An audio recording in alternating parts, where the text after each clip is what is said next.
Hey, friends, and welcome into an RTIC Cooler Talk. Drew Dougherty with Marc Vandermeer and John Harris, voice of the Texans, sideline reporter for the Texans. They all do Texans radio, and the regular season is almost finished. We just went to our final Friday practice of 2019. DeAndre Hopkins was not out there. He's ill, so he's going to be fine, but he just was not out there on Friday. Illness. So you're burying the headline, by the way. This is our first three-man weave on Cooler Talk. People don't really care. No, they I don't think really they care. do. It's a historic, they see us all together all the time. It's a historic moment in broadcasting. I mean, it is to a certain degree, but I'm more concerned about DeAndre being ill. I hope he's okay. Send us in your questions, and we'll answer as many as we can. But, regular season finale right here in this stadium against the Titans, who have everything to gain, much to lose. Their postseason essentially on the line. They need a win over the Texans, and the Texans have already locked up a playoff bid, and they're looking to maybe win number 11 of the season. Huh? Well, the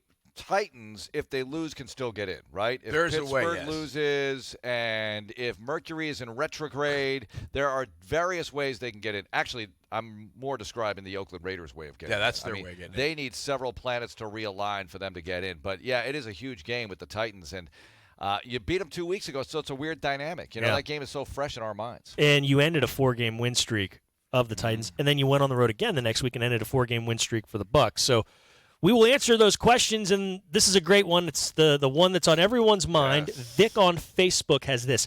What starters will play on Sunday? Many starters will play on Sunday because this is not college. This is not 90 guys on the roster. You only have 53 on the roster, and then it gets trimmed down on game day to 46. So you throw in the long snapper, the kicker, and the punter. That's 43. Yeah, 43. That's all you can have. And from there, there's going to be starters that play. Now, some might not play, but we don't know who they are. I don't know what the situation's going to be, honestly, guys, because I'll ask Vic this. Vic, I don't know if you can answer me right now, but do you want certain guys to play or not play based on what is to gain possibly if the Chiefs would lose to Sandy, I did it. To the I Chargers. didn't even say anything. I know. To I was the going to let you off the Chargers hook. in the early game, you have a possibility at the 3 seed. Now, this is just me talking. I wonder what the 3 seed, what the value really is. Oh, goody, we get to go to Foxborough in the divisional round. I don't know if that's enough of an incentive. Now, your first-round opponent is probably not going to be as good as Buffalo. Yeah. That's your opponent if you are the 4 seed. So it's interesting to gauge that. Then you want to go in with momentum as well. So we'll see how Bill O'Brien handles it. But I'm with Drew.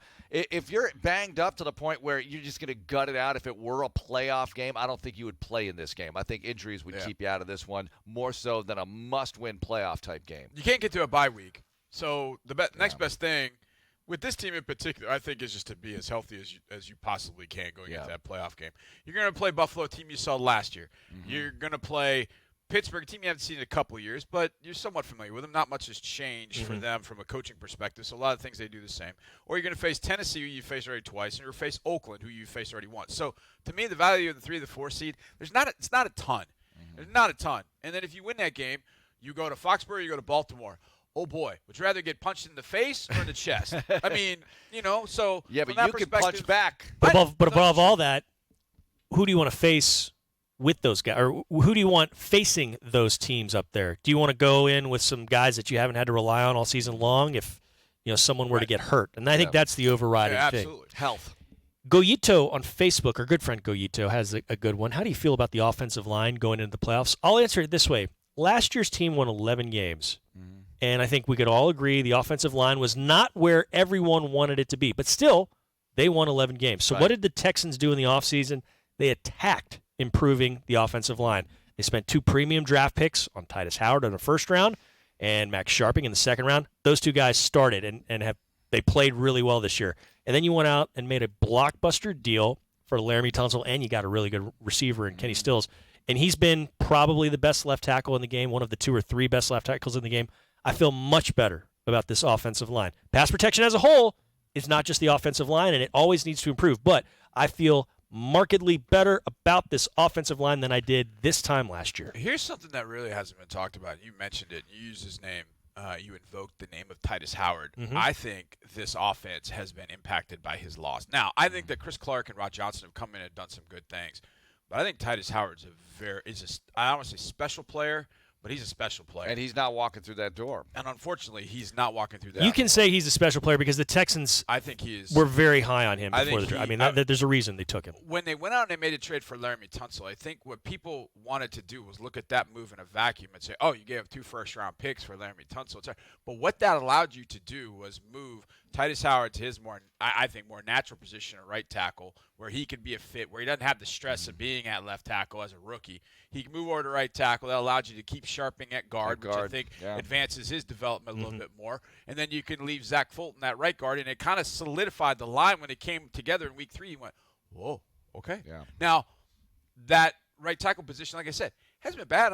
Clarkie and Rod Johnson have not been horrible, but it just is that neither one of them is Titus Howard, who I think can be a special player. So they're missing, I think, that. But those two have stepped in and given them good reps. But I think missing Titus Howard is a lot bigger than people have made it out to be. We all talk about Will Fuller being gone, but nobody's really mentioned Titus Howard being gone. I think that's a big miss. It's a good point to bring up. Overall in the line, we feel better about it than we did last year, right? Yep. Going into the Colts game, and let's just see what they can do. They ran the ball well against the Titans 2 weeks ago when they beat them up there, and you had El Guapo go for over 100 yards. They need that kind of performance once we get to the postseason. And, yeah, Sunday would be nice too. And you said something that triggered a thought. What? You know who we won't play in the playoffs? Who's that? The Indianapolis Colts. I like that. I like that they're missing I it. knew you would Sorry, like that. Colts. Hey, this will be a very quick answer. Dana on Facebook, is it possible for the Texans to jump to the 2nd seed? No, impossible. Nope. They just don't. Even if they were to win, they would not have as many wins as the others ahead of them. Can't so do they could maybe jump to the 3rd seed, but that's as Now, high the as they Chiefs could can go. do it. If the Dolphins upset the Patriots and they beat the Chargers, the Chiefs can do No. it, so there's a lot on the line in the early going. No. What's not The going to happen? Dolphins are not going to Foxborough. You never know. No, you do know these things. Okay. You do know these things. We got 2 very excellent questions, and I think we're going to wrap it up after that. Ronnie on YouTube, do you think Already? Will Fuller the 5th will be ready for the playoffs? I do. Yeah, I do think he will there's be. a good shot. Why not? You Yeah. know, I mean, look, it's unfortunate that this has been lingering and bothering him and everything, but you hope for the very best and probably out this weekend, but we'll see. You get him back for the postseason. Obviously, he changes so much, but they got to be ready to go without him in case he gets banged up or can't go or whatever. They've got a lot of guys they can put in there. Kenny Stills has done such a good job. Hop is Hop, but it would be great to get him back. I think Will changes things for defenses that have to face the Texans. Will's presence. Just Will being on the field.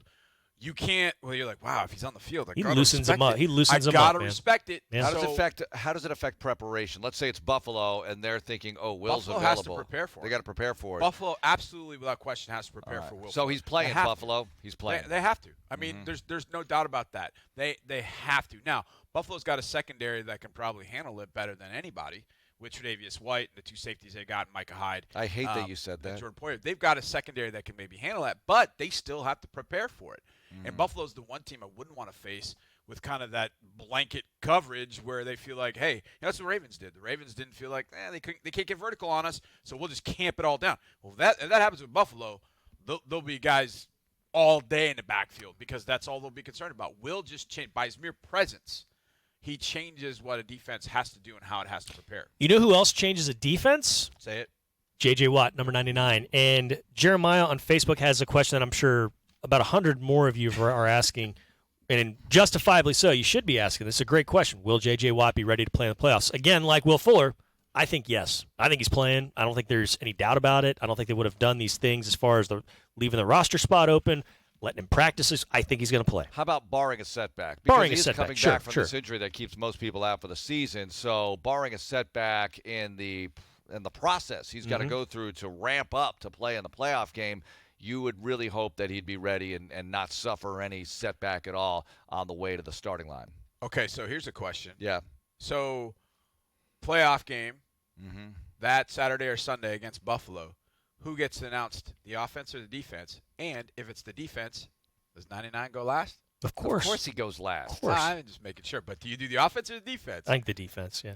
Really? I think Against so. Buffalo? Yeah. That place will erupt when he goes out of that tunnel. Absolutely. Yeah, they will. They'll erupt. It'll erupt when he comes out of that And tunnel. look, Buffalo, as a franchise, Buffalo's had some tough moments against Watt, okay? Yeah. And we all remember what happened in 2014 here. Oh, yeah. Last year, the team beat Buffalo in the regular season with Josh Allen, their current quarterback and everything. So that will be a memory that a lot of Bills will recall. It's the nastiest defense I've seen the Texans face the last 2 seasons, that Buffalo defense last year, and tough. all they've done is add Ed Oliver to it. And he's been very good the last half of the year. And in this building, remember what he did against OU when he was a Coug. Yeah. Now, the last time that Deshaun Watson faced him, he had about a 5-inch protection on his rib cage or on his side that was protecting him. Didn't really allow him to throw the football that well that day. Did he have Will Fuller that day?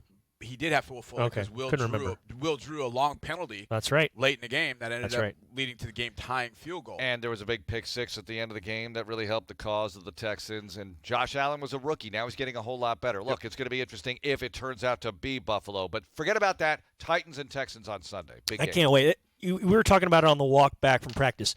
This has been a fun season. Yeah. And we started way back when, training camp, sweating our brains off across the street.